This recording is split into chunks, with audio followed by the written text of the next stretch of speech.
봉쇄 없이 할 수 있는 가장 고강도의 조치로서 방역에 대한 긴장을 최고로 높여 짧고 굵게 상황을 조기에 타개하기 위한 것입니다.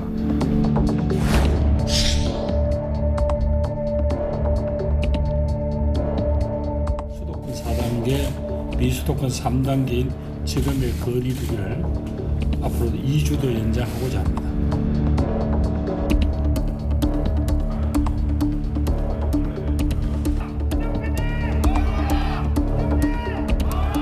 계속 희망 고문에 시달리니까 그것처럼 지치는 게 없고 이제는 지칠 대로 지쳐서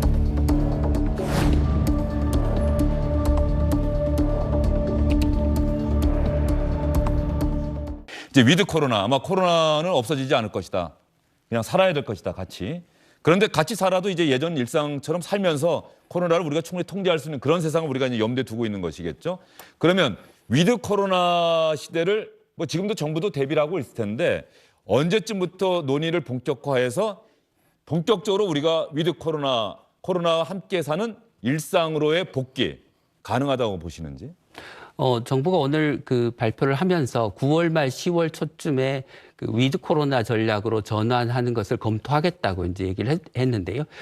9월 말 10월 초가 이제 정부는 1차 접종률 70%를 이야기를 했지만 사실 그보다 더 중요한 것은 50대 이상의 고위험군에 대한 접종이 완료된다는 겁니다. 그래서 50대 이상의 고위험군에 대한 접종이 완료되면 이게 이제 치명률이 상당히 떨어지고 치명률이 떨어지면 우리가 확진자가 좀 늘어나는 걸 용인해도 괜찮은 상황이 되기 때문에 저는 9월 말 10월 초가 정부가 발표한 적기라고 생각합니다. 근데 문제는 오늘 정부가 발표한 내용을 들어보면 이게 위드 코로나로 간다고 하는 게 얼마나 많은 준비가 필요한지에 대해서 명확히 인식하고 있지 못한 것 같습니다. 그러니까 확진자 수가 늘어나면 방역 역량도 강화가 돼야 되고 환자의 치료 역량도 강화돼야 되고 자가 치료를 포함한 현재 시스템이 바뀌어야 되는 부분도 있고 그거보다 더 근본적인 것은 국민들이 코로나에 대해서 가지고 있는 위험 인식이나 두려움을 근본적으로 좀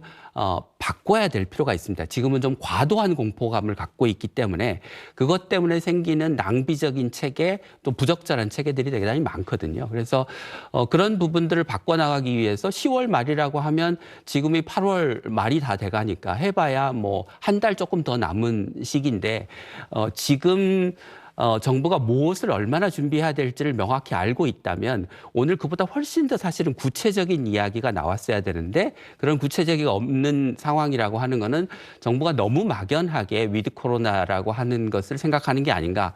그 결과 우리가 9월 말 10월 초가 됐을 때 준비 없이 위드 코로나로 가겠다고 하는 그런 무모한 어떤 전환이 이루어질 가능성이 있어서 그 부분에 대해서 사실 오늘 발표를 들으면서 상당히 걱정이 됐습니다.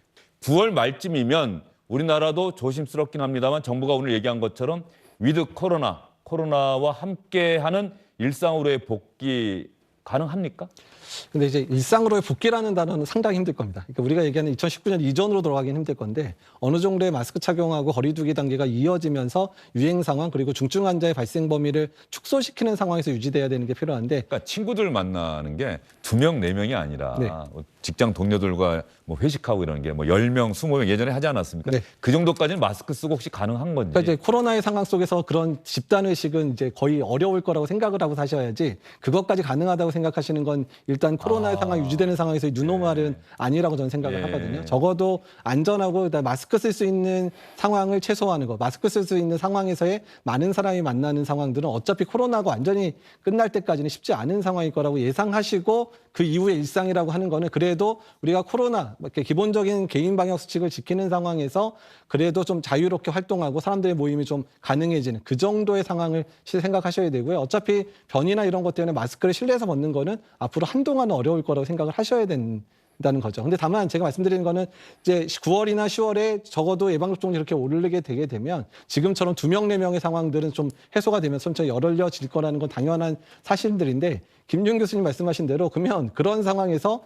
만약에 방역을 갑자기 70% 됐다고 확 완화됐으면 어떤 상황 맞으냐면 70%인 지금 이스라엘하고 똑같은 상황, 하루에 뭐 지금 8천 명까지 올라갔거든요. 그 상황인데 사망 환자나 중증 환자 늘지는 않으니까 좀 버티고는 있지만 지금 사망 환자, 중증 환자 전체가 늘어나고 있거든요. 이스라엘도. 근데 그런 혼란 상황을 만들지 않으려면 계획된 준비를 해야 되는 상황들이 만들어진다. 뭐 저는 그 김용 교수님 말씀하신 대로 다 동의하는데, 그러니까 지금 우리나라가 확진자 위주의 정책을 할 수밖에 없었던 이유는 확진자를 다 입소하고 격리하니까 당연히 그 숫자를 카운트를 안 할 수가 없는 거예요. 다 입원 환자가 되는 거 다 입소해야 되니까 적어도 재택 치료가 가능하려는 조건들을 만들어야 된다는 거고, 그거에 대한 준비를 하고 있느냐. 그다음에 두 번째는 모든 의료 체계가 다 비상 체계예요. 지금 감염병 전담병원, 중환자실 다 임시 시설인데 그 부분들이 일상적인 그런 의료 기관 내에서 격리를 하면서 치료할 수 있는 상황까지 만들려면 적어도 6개월에서 1년이 걸리거든요. 근데 네. 그거에 대한 전략만 해도 한 2달이 걸릴 거기 때문에, 그래서 지금부터 전략을 아주 정말 밤새면서 짜기도 힘든 상황인데 계획을 열심히 세우지 않고 있는 부분에 있어서는 뭐 저도 김윤 교수님하고는 같은 의견을 가지고 있습니다. 알겠습니다. 전문가들은 이게 대선이나 이런 정치적 일정과 코로나 대응이 맞물려서는 안 된다. 네. 근데 우리가 영화나 드라마에서 또 워낙 그런 일들을 많이 겪다 보니까 실제로 말씀하시는 일어나는 건 아닌지 하는 생각이 좀 들어서 질문드렸었는데. 사실은 대선과 그 코로나 대응이 사실 밀접한 관계가 예. 있습니다. 그러니까 우리 사회에 지금 코로나만큼 국민들의 삶에 심각한 직접적인 영향을 미치는 사안이 없는데, 그렇죠. 가만히 보면 여가 됐든지 야가 됐든지 대선 후보 중에서 코로나 방역 대책에 대해서 공약을 하거나 대책을 발표하는 후보가 없습니다. 예. 그만큼 이게 민감한 문제고, 예를 들면 어떤 대책을 내놨는데 그 결과 확진자 수가 늘어나거나 하면 상당히 위험 부담이 큰 거죠. 근데 생각해 보면 그런 위험 부담을 안고라도 사실 확진자 수가 굉장히 늘어나고 있고, 그로 인해서 고강도 사회적 거리두기를 하고 있고, 델타 변이라고 하는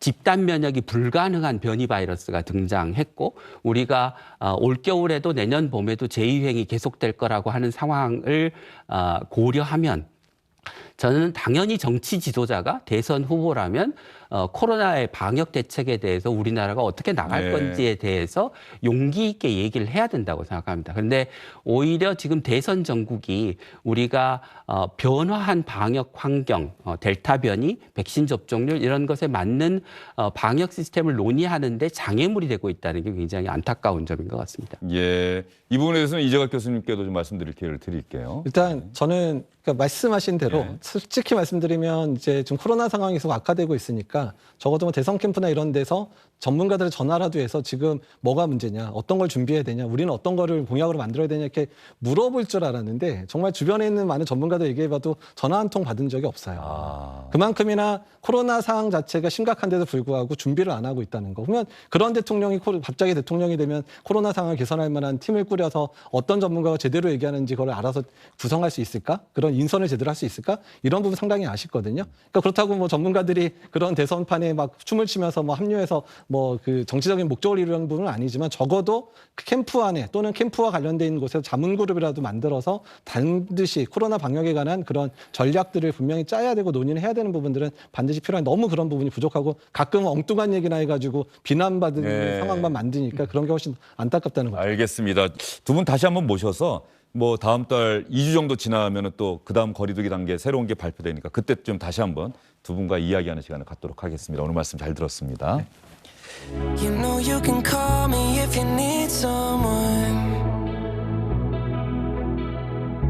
I'll pick up the pieces if you come undone. Painting stars up on your ceiling 'cause you wish that you could find some feeling, yeah, yeah. You know you could call me if you need someone. 네, 두 분의 전문가와 함께 코로나19 우리가 언제쯤이면 코로나와 함께 살아가는 시대를 맞게 될 것인지, 아직은 9월 말 10월 초 정부가 그때쯤이면 얘기를 하겠다라고 하는데 그때까지는 기다려야 될 것 같습니다. 저스틴 비버의 Hold On이라는 노래가 나가고 있는데요. 내 손을 잡고 조금만 더 견뎌줘, 버텨줘, 이런 뜻인 것 같습니다. 우리는 코로나와 현재 함께 맞서 싸우고 있고 더욱 중요한 게 하나 있다고 생각합니다. 우리가 코로나와의 싸움에서 이기겠죠. 그때 이길 때도 우리는 함께라는 것, 이것만큼 여러분과 함께 꼭 공유하고 싶습니다. 오늘 주영진의 뉴스 브리핑 여기서 인사드리겠습니다. 고맙습니다. Hold on to everything that you need to say, 'cause I know how it feels to be someone.